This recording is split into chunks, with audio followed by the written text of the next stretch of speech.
हमारे सभी पाठकों को प्यार भरा नमस्कार। आज की कहानी है पापा आज मम्मी दादी को एक कप चाय के लिए बहुत डांट रही थी।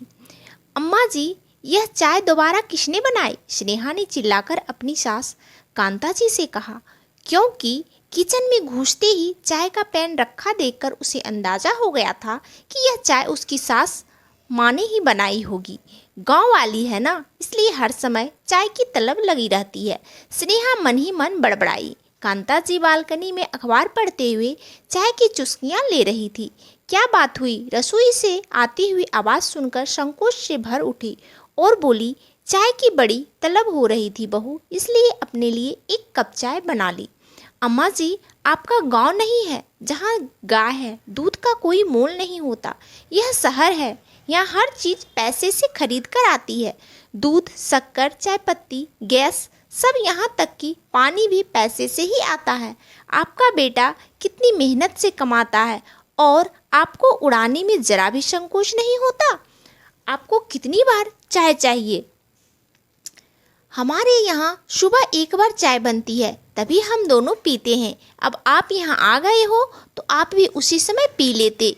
बच्चों को भी दूध चाहिए होता है। सारा आप चाय दूध में ही खर्च कर देंगे तो बच्चे क्या पिएंगे? स्नेहा ने गुस्से से अपनी सासू माँ से कहा, एक कप चाय के लिए बहू तुम मुझे इतना सुना रही हो? क्या बेटे के घर में मेरा इतना अधिकार नहीं है?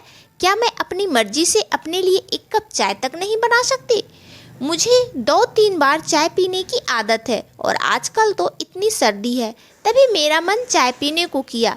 अभी धूप में बैठे बैठे मन किया तो बना ली। मेरा बेटा जब अपनी पत्नी और बच्चों की ज़रूरतें पूरी कर सकता है तो अपनी माँ की नहीं कर सकता?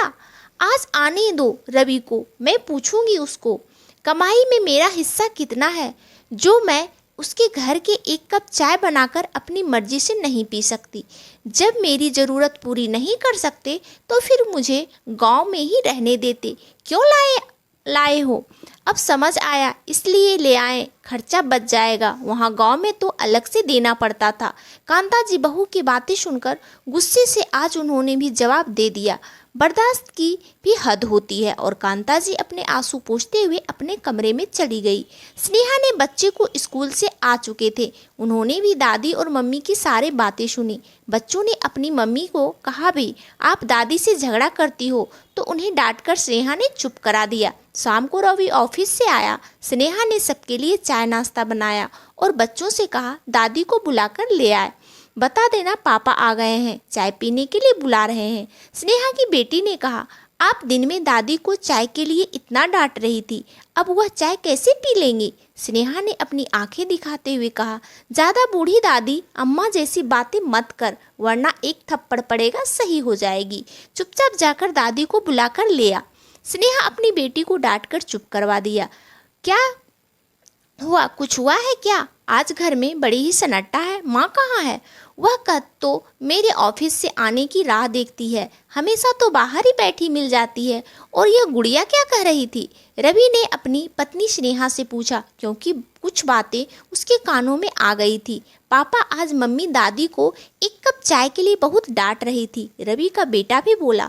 तब तक दादी जी का हाथ पकड़कर उन्हें वहाँ ले आया और दादी माँ आप मम्मी की शिकायत पापा से करिए, जैसे हम लोग करते हैं। जब मम्मी हमें डांटती है, जब मम्मी को डांट पड़ेगी तब मज़ा आएगा, ऐसा नहीं कहते।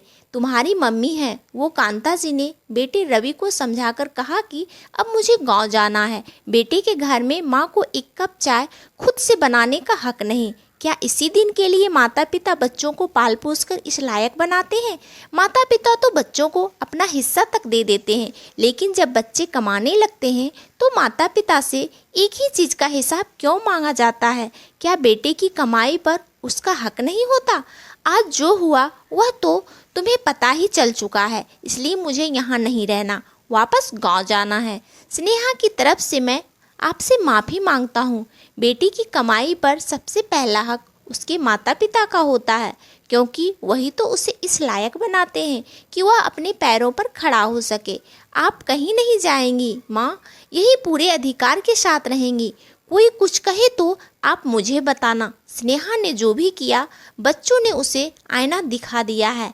आज वह जो आपके साथ करेगी, आने वाले कल में उसके बच्चे भी उसी के साथ ऐसा ही करेंगे। इसलिए अब ऐसी घटिया हरकत नहीं करेगी।